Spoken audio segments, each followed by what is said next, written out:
My Missing Piece, a collection of stories from amputees for anyone navigating loss, reclaiming strength, and redefining possibility. The Amputee Center and Ohio University's College of Health Sciences and Professions are proud to collaborate in launching an innovative podcast series that highlights resilience, empowerment, and community. This partnership unites expertise in education and rehabilitation to amplify the voices of amputees, share inspiring stories, and foster meaningful conversations on accessibility and well being. By leveraging the Amputee Center's deep rooted commitment to advocacy and CHSP's studio resources, this initiative will serve as a platform for education, inclusion, and support for individuals navigating life after losing a limb. We are excited to bring this vision to life and create lasting impact together. Today, we have Maddie on the podcast, and I just wanted to start off to say that she has graciously volunteered to be our first virtual podcast, which makes me really excited because that means I don't have the limitations of coming to the studio, and that means we can start collecting stories from all over the world. And she gets to be our first one. So thanks, Maddie. Yay! Hey, I'm excited to be here. So you said so you're at home, but where is that? Where do you live? I live in St. George, Utah, and so if anyone knows of like Zion National Park, that's basically my backyard. Mm. Or like Vegas is like 2 hours away from my home, Mm-hmm. so very deserty area, super hot here. Mm-hmm. Cool. Very cool. And I love that that we're able to do this and that technology can connect us today. So Maddie and I made the connection at the Amputee Coalition National Convention in Atlanta last August of 2024. And being able to have a little background with her also helps. But like I said, creating this library is just about getting as many amputee stories as we can, ages and reasons and diversity and all of that stuff, because it's meant to get a space where we can send somebody and say, here's a story to hear if you need to feel a sense of hope or connection or understanding. Just from the beginning, I like to talk about life before the amputation. hmm So feel free to tell me a little bit about yourself. Yeah. So life before the amputation, I felt like I was invincible, like I could do anything. So I was a very avid like rock climber. I'd go canyoneering. A lot of the trips I would go on with work where we take the students, we go like river rafting, like things like that. So I'm a very outdoorsy, active person. Um, and I like love that's basically all that there is to do here in St. George's. Go hiker, climber, whatever the case may be. And I really enjoy doing that. Like I love going hiking. I love just like being in nature.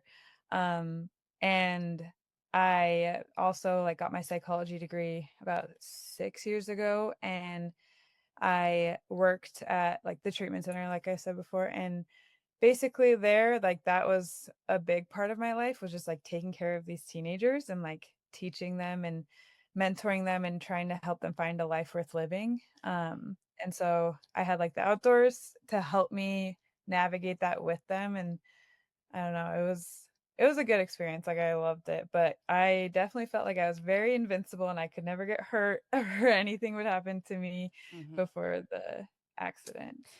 So you do you play sports, or you mostly were just adventure girl? Uh, Mm. a little bit in like middle school, Mhm. but nothing like I was never on teams, but I definitely got into pickleball. I got into that pickleball cult. Wow. Um, and so I love pickleball. And that was before. That was a minute ago. Yeah. That's so funny. It is. It's really growing, pickleball. Who knew? Mhm. uh, Honestly. so, um, so with your job, you know, you worked with teens,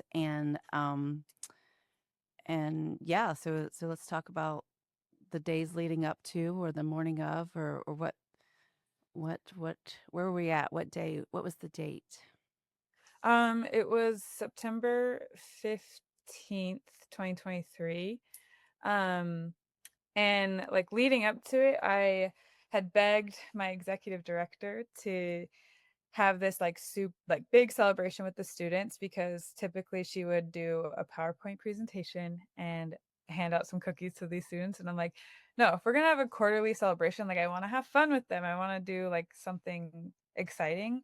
Mhm. And so I said, "Can we change it up, please?" And so she decided to get bounce houses and all these outdoor activities because we have this huge grass field at the facility. And so we got that all set up, and I was like having so much more fun than the kids. I was so excited. And there's a picture of me with like both my fists in the air, just like shouting because I was having so much fun.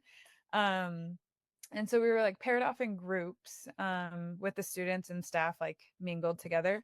And basically, we did like three-legged races. We did a frisbee toss, things like that. And one of the games, the last game actually, was they got a climbing rope, and so that's like a thinner rope, and the person he tied loops in the rope for us to hold on to. So there was like 8 loops on each side so that we could play a fun little game of tug of war. Um, Mm. and so as soon as we started, where our hands are like secure in the loops, right? And as soon as we started pulling, I thought my wrist was breaking. And so I just yelled for them to stop. And as soon as they stopped, I like fell to the ground. And then I look down and I go, okay, something is missing. Something is not there. And everyone was like surrounding me and like trying to help me. And I was like, can someone just go find my thumb? Like, I didn't scream, I didn't cry. I was like, can someone go find my thumb right now? Because it's somewhere in this grass field. Ah. Um, and it just ripped off near the MCP level, and like it ripped out a tendon. And so everyone was like swarming me. They finally found my thumb, and they like we had a nursing staff on site, and so they were like trying to wrap it up. And then the ambulance came, and I was like cracking jokes for some reason because I think I was just in major shock. And I like walked to the ambulance. I get inside, and um the one paramedic, he's like probably 20, and he was like shaking trying to put a IV in me. And I was like, "Can you get someone else?" And it was just wild. But when I got to the hospital, um they didn't have a hand surgeon. He was like out of town or something. And I even asked them that day. I said, "So do you guys think I could go play some pickleball tonight?" Or it was just wild. But because there wasn't a hand surgeon, they said, okay, you can either go to Salt Lake, but that will take about 4 hours to get there, or you can take a 45-minute helicopter ride to Las Vegas. And I was like, I just want to be done with this, so let's just go to Vegas. And so they life flighted me to Vegas. And I was in their ER trauma center for about 6 hours. And I was checked on like randomly, but no one was really there. They didn't let my family back. They didn't let anyone come visit me in the ER. And so it was super lonely. And like, that's when it's like started hitting me that like what was happening was real. And it wasn't until like 6 hours later that the doctor that was working in the ER said, okay, so since we can't save your thumb, and I like that like shook me because I go, wait, no one's told me this. I've been trying to talk to people, but no one's talking to me, let alone like attending to anything for me. And then he goes, oh wait, no one told you? And Mm. I said, no. And he goes, yeah, we can't save it. And so that like hit me really hard. But then I just kind of I think I was in so much shock that like I didn't know how to feel it. And so then they basically that had I had surgery like the next day. Mind you, I still had my finger in the bag. I don't know why they made me take it with me. Oh my god. No, oh my gosh. The thumb Uh-huh. was with you the whole time? Yeah, that's why Just even after surgery, I said, just "Can sitting someone get there? that out of here, please?" What? Yeah, they're like, "Do you wanna keep it?" And I'm like, "Why the hell would I wanna keep this?" But, The surgery was super simple, and I, like, was discharged that day, and I was so grateful because I wanted to get the hell out of that hospital. Um, but yeah, it was just like a one and done surgery, and so I'm very grateful that that was all that Mhm. had happened. For the Zoom video, will you show your hand? Do you have Oh, yeah. capacity? Yep. Okay. Yeah. Pretty, pretty, pretty good healing. Yeah. Yeah. Yeah, no, Yeah. Yeah. it was beautifully done. I'm so grateful, honestly. Mm-hmm. Well, I'm sorry you had that experience in the hospital. My golly. So after after you were released, where, did they offer you any support? Did you have to then like do your own research as to what do next? Yeah, so the surgeon, he kinda talked to me before my surgery, he never saw me after, and he just said, "Oh, like, you can go to OT or there's, like, cosmetic prosthetics that you could get, but, like, that's basically it," and I said, "Okay, cool, I can go to OT," and he didn't give me any resources or anything, and I went to OT, and I was super anxious, but I am so grateful for my OT, like, I love him so much, he's so awesome. He had never dealt with anyone with an amputation, and he was, like, researching stuff alongside with me, he was researching, like, prosthetics, but, like, support-wise, I felt very, very lonely because there's no amputee support group here in St. George, there's no resources that I knew, like, Mm, I literally, like, felt so lost because my family or my close friends, like, they didn't know, like, exactly what I was going through or how to kind of support me in the way that I really needed, and I didn't know how to ask for, and I felt so lonely and, like, lost because, like, they didn't know what I was going through, and, like, I just felt like it was really hard to try and navigate it by myself, even though I had amazing support from my family and friends, like, I would not be where I am without them today, but, like, the loneliness was like, "Okay, what do I do?" Like, how do I navigate my world now because it just was completely shattered, and so to long story short, no, I didn't have any resources or, like, any support from people who were like me, I guess. mm-hmm. And did you in your life up until that point, had you ever interacted with an amputee? Um, yes. Yes, I went to high school with a girl who was a leg amputee, Mm-hmm.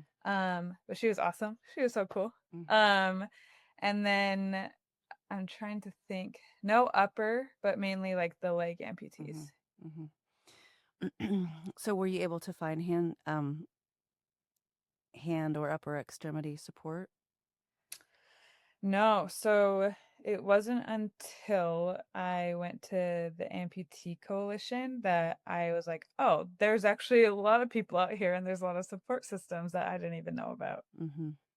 Yeah, yeah, because when I met you, you were not even a year into the journey, Mhm. right? Yeah. Yeah. Um, so what are some of the challenges that um, you immediately noticed? And I mean, like were you able to get through them like with OT or, how how did you notice immediately that it changed your life? Um, well, I'm right-handed, Mm-hmm. and so I lost my right thumb, and that, like I was like, "Okay, let I don't know how we're gonna do this, but trying to do everything with my left hand is, like, gonna be a new game changer," and so that was really hard because I've been used to doing everything with my right hand, right? And I think, like, even after the amputation, like, a couple days or weeks after, I would go to, like, grab something, and I would, like, believe that my thumb was still there, and then when I couldn't grab it, it shocked me. Mm, mm-hmm. And so it was hard to, like, try and switch things from my right side to my left side and, like, doing everyday tasks that way, like eating food or, brushing my teeth, like, going to the bathroom, like, all of these things that you don't think about, and they have to just completely shift. So the this is when I have told your story, the little bit that I knew after meeting you. Um, I wondered what it was like for the people who were a part of the tug of war team. Yeah. Oh, yeah. So, Yeah, no, it was do you, rough for them. yeah, yeah, do because there's that sense of, something that I was doing caused harm to someone else. And I think, like, I do that teaching my children responsibility, right? Mhm. Like, okay, well, you could do this, but if you did that and it caused harm to somebody else, like, this would feel bad. And Yeah. so, did you still have them as clients after that? Or, Yeah. mm-hmm, Yeah, I did. I took 3 months off of work, and which I'm very grateful for. I needed that time to heal for sure. But I got to see them, like, I went back in December and they were like all the students were, like, so excited to see me because all of them were just devastated, and they were so sweet because my birthday was, like, 5 days after my accident, and they were so cute, and all of them made me there's, like, 30 kids, and they all made me this birthday cards and things like that, and they were just so sweet. Um, and then there's a few staff that were on the line too, and, one of them, she's my roommate actually, and that it wrecked her. Like, mm-hmm, it was definitely really hard. It, like, hit her harder than anyone else because she's so close to me, and it was like she was, like, grieving a death as well. mm-hmm. So, you said that you felt like your wrist was going, like when you weren't looking and you felt a pain, you felt it Mhm. in your wrist. Yeah. So when it was so it was looped around the thumb, Uh-huh. and then it just basically the pressure just cut It it, just cinched it down, yeah. just stitched it. But not seeing it, you thought it was your wrist. Yeah, Mhm. okay, okay. Yeah, I think it was due to also, like, it ripping out, my tendon as well. And so there was a pull from there. Yeah. Mhm. And pain level during and after. What was that like? Um, I am, like I ruptured my patellar tendon a year before that, and that was, like I was a crybaby with that. Um, and even when it happened, I was just, like, sobbing, but then when this happened, I think there was just so much complete shock Mhm, that I couldn't kind of, like, understand the reality or, like, be in the present moment, and I think, like, the pain that I did feel in the moment when it was happening and when I was, like, going to the hospital and everything, it just felt like the only sensation that I can think of is it felt like it was burning, mhm, like, my hand was, like, on fire, mm, basically. And then afterwards, it was just dealing with, like, the swelling, the nerve pain was a lot, so I had to take, like, gabapentin to help it, which it just ended up making me very drowsy, and I didn't like that. Like, I would take, like, 2 to 3 naps a day, and that's just I'm not a napper, that's not me. And so then I stopped that, and then it was, like, learning how to rebuild, like, the sensation of my world and desensitize the amputation, basically. So that mhm, was, like, some textures, they make me cringe, but other than that, like, the healing was much better than a lot of people that I've seen, and it was very smooth, and so I'm very grateful for that. mhm. Yeah. Um, the the nerve endings is what I, would what I hear, right? Is that Mhm. um your body still thinks that there's something there. Yeah. So um when I met you, you did have a prosthetic on. Uh-huh. So talk about that a little bit. Yeah. So my OT, he was like, "Do you want to do a prosthetic?" I was like, "Yes, Gary, I want something functional. Like, I still need to do stuff with my life. Like, I don't want anything that looks aesthetically pleasing or cosmetic because you can't do anything with that. Like, I'm very active and I need something that's low maintenance and that I can actually be functional with. And so we landed upon Point Designs, and they're like a finger prosthetic company. Um, and it was really awesome. Like, lost my thumb in September. In October, I started getting a fitting for my prosthetic. Um, and I got my prosthetic in that December, so I didn't have too much time in between without one, which was, I think, super helpful for my mental health, honestly.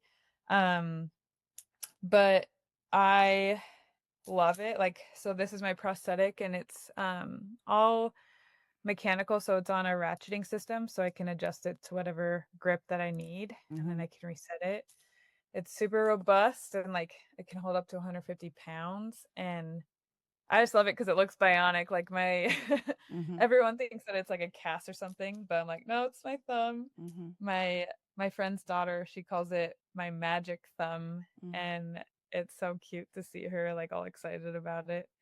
But yeah, I love it, honestly. It's helped me a lot, I think, with like mentally and just healing. Mm-hmm. Um, the big thing that I have wanted to shine a light on is when we go through trauma and loss, like what happens in our relationships. And, you say you have a really great support system. And so if you wanted to share with us a little bit of like navigating that, of people that were there for you and maybe some people that couldn't be and they just didn't have the capacity and kind of like honor that journey of loss is loss, and Yeah, um, yeah.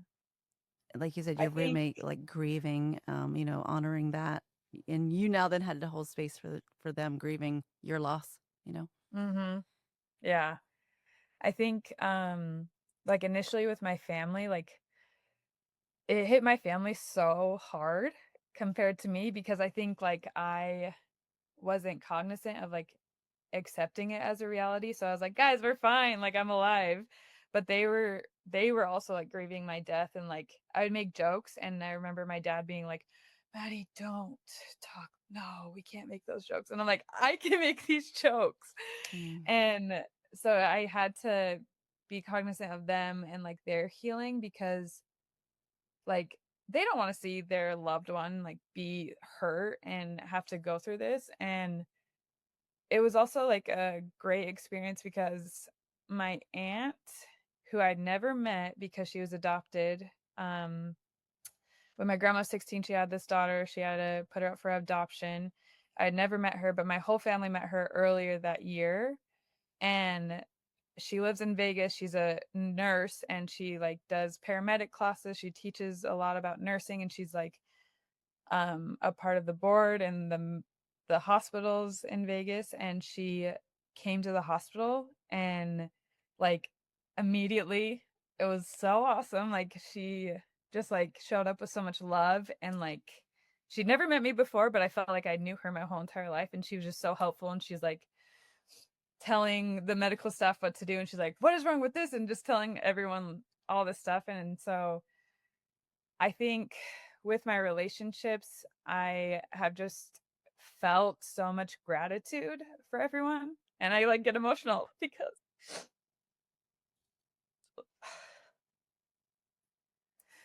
like never once have I been like, "Oh, why me? Why me?" Because I just been so grateful that I've been able to have the experience to have the support and like the help even with like my prosthetists.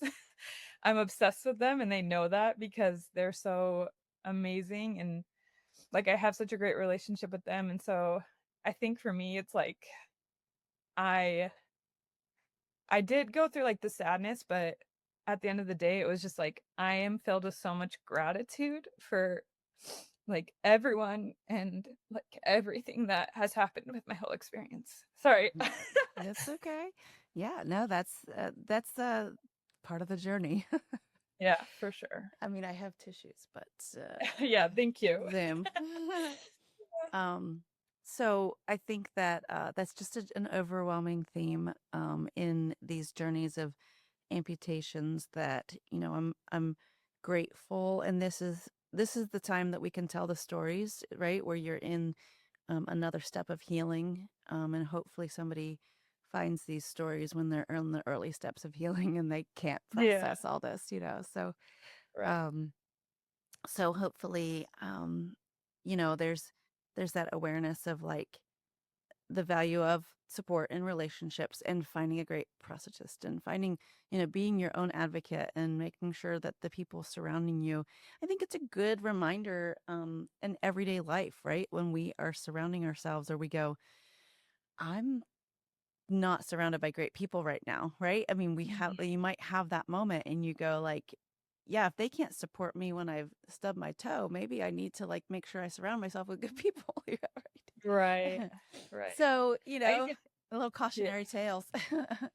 No, exactly. I even, like I started therapy probably, like, 10 days after my accident, and I'm so grateful for that as well. I did a lot of EMDR and processing, and so that helped me, and I think once I got my splint off and then I was able to just, like, have my hand out in the world, I would be like, "Oh, yeah, I, like, lost my thumb, do you wanna see?" And when people would be like, "Oh, no, no."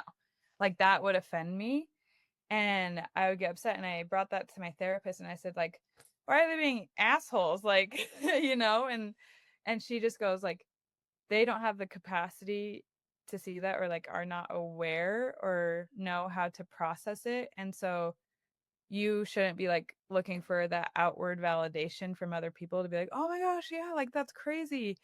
You should just be with your support system and, like, yourself instead of trying to seek that from other people," and so that was great to experience because it even happened last night when I had my prosthetic on during a pickleball game, Mhm. and one of the guys was like, "Oh, yeah, like, let me see," and the other guy was like, "No, no, no, no, no," and before, that would have offended me, but then I was like, "Oh, he just doesn't have the capacity to see this, and that's okay." Mhm. Like, it has nothing to do with me, it has everything to do with him. Mhm. Yeah, that's great awareness and great advice. Sorry you had to learn it with boots on the ground and real feelings hurt, but maybe you'll save someone from that.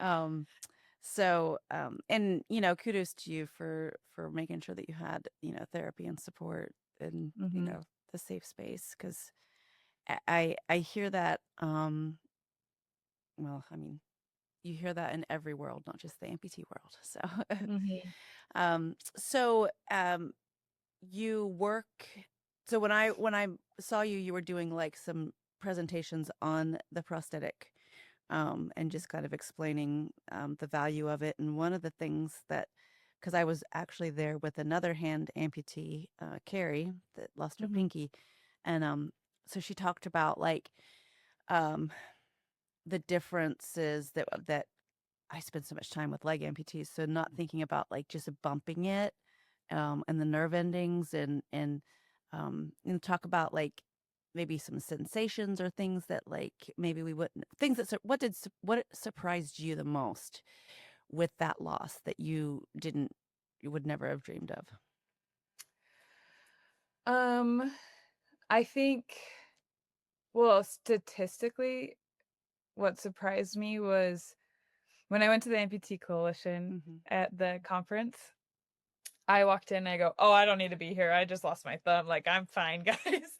You know, like there was a support group where she's like, "You're probably thinking that you haven't lost enough." And she's like, "That's not the case. You still lost something." Mm. And so that was helpful for me to understand because then I'm a patient ambassador for the prosthetic company. And one of their statistics, it says that it's if you lose your thumb, that's 40% loss of hand function, and that can also lead to 22% loss of whole person impairment.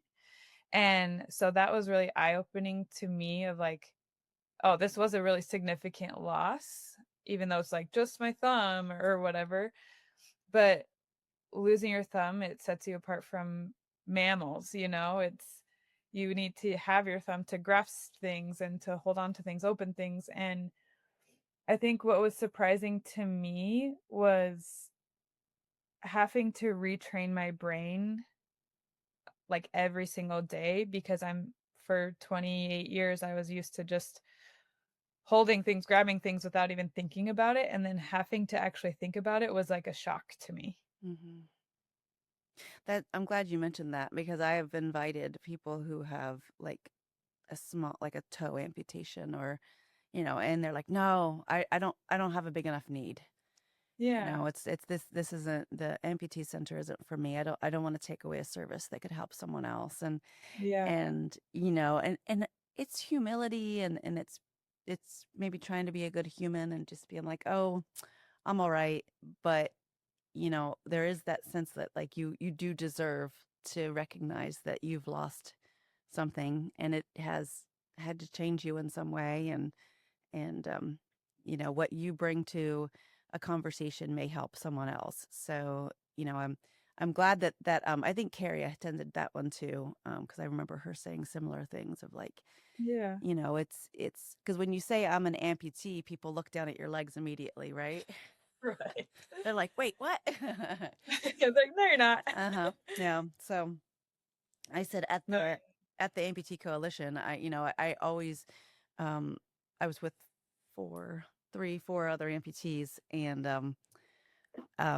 even when I decided to take my time through the trade show, I, like, wanted them with me, because yeah, it got to the point once you were there for like 24 hours, people would, like, start scanning your body, like, oh, what Yeah. what are you here for? Uh-huh. Exactly. I'm here to support you all, I swear. And technically, we're gonna say, because the one of the um, other questions I ask is how your life has benefited from the amputee center. And you're my first, that has never visited the center, but you have benefited from the amputee center, and I'm going to tell you how. Okay. We made you sing karaoke. Yes. Yes, definitely. That is the Yeah. big benefit. Love Shack. We did. That post just got some comments on it the other day, so I was revisiting that moment. Um, and so, yes, so at the coalition, our amputees, signed us up, and so Maddie got pulled up on stage with us. So we have that hook. So we encouraged you to be social, and peer support, and all those things, Exactly. All the great things. all those things while singing karaoke. Um, so, yeah, I think that what your experience is in validating, that all loss is something that should be honored, is a big part of why I retell your story often, just to kind of, give people that perspective. So, and I only knew a little bit of it. Uh, so, if what advice would you give, someone facing amputation? Yeah. I think there's a few things, right? Um, I think one is if you feel like you don't have any support, like you need to research it because you can't do this alone. Mm. Like there's no way that you could do this alone at all. And there's some people out there that think that they're strong enough, but it would kill you, honestly. And so I think if you don't have immediate support in real life, like go seek that out and try and research it or like try to find like online forums of like the amputee coalition where they have those support groups or something um because it would be such a lonely and awful experience trying to do it alone. And I think another thing is um to allow yourself to just feel everything that comes up with it, right? Like our initial response is to like push everything down and numb it. And that I think will just make everything worse. And so I think allowing yourself to just go through like the five stages of grief and like allow yourself to just feel whatever you're feeling. Like you're feeling good for a couple weeks and then all of a sudden you're slammed with this horrible sensation of like everything sucks, this is horrible. Like feel it, don't like push it away. And I think another thing that I had to deal with was like not being embarrassed of my hand, Mm-hmm. um, or like feeling like people were judging. And it took me a while because I'm like, no, I'm the only one thinking about it. No one's analyzing me that much or cares that much to like judge me or be like, oh my gosh, what a freak, like things like that. And so I just allowing myself to accept myself for my new reality has helped a lot, and, like, not caring what other people if they don't wanna see it, like, being like, "Okay, that's on them, not on me, and I accept who I am, and that's okay," and I even had a call with a guy that was going to get a like a trying to think of how many fingers. I think he lost 3 fingers, and so he's looking at different prosthetics. And I was talking to him, and he goes, "Yeah, like I will just like hold my hand and like hide it." And I'm like, "Why are you hiding it?" You know? And then I look back and I used to hide my hand a lot, and Mm, it's just that you're different and you don't want other people to know that you're different, and so people revert to hiding, and it's like, embrace it, like, don't hide it, right? mhm. Yeah. Because what makes you different makes you so unique. Mhm. Thank you. That's big stuff right there. I mean, I appreciate your perspective. And I think that, like my history, I worked in mental health first, before coming into the amputee center. And, in that way, somebody walks in and you see them whole, and then you just have to wait for them to reveal what's missing. And, as an Yeah. amputee, you get to just be like, ta-da, this is, this is where we're going to start today. Yeah, exactly. So you could get one of those shirts that says like $20 for the thumb story or something. Yeah, I gotta steal that, Mm, I love it. yeah, yeah, I've seen it with the leg stories, so you could make it thumb story. That's so true. Well, I greatly appreciate you zooming in and letting me ask you all of these questions. It's definitely something that we're investing in the future to be able to help others, and what you're doing is going to help people that you'll maybe never even know. So that's amazing. Yeah. And No, I'm grateful to be a part of it. Thank you for letting me join in. yeah, yeah, this is the good stuff. So thank you again, and I hope to see you physically soon. Thank you for listening to this episode of My Missing Piece. Be sure to like and subscribe on your favorite podcast platform and join the conversation. Let's rewrite the narrative together.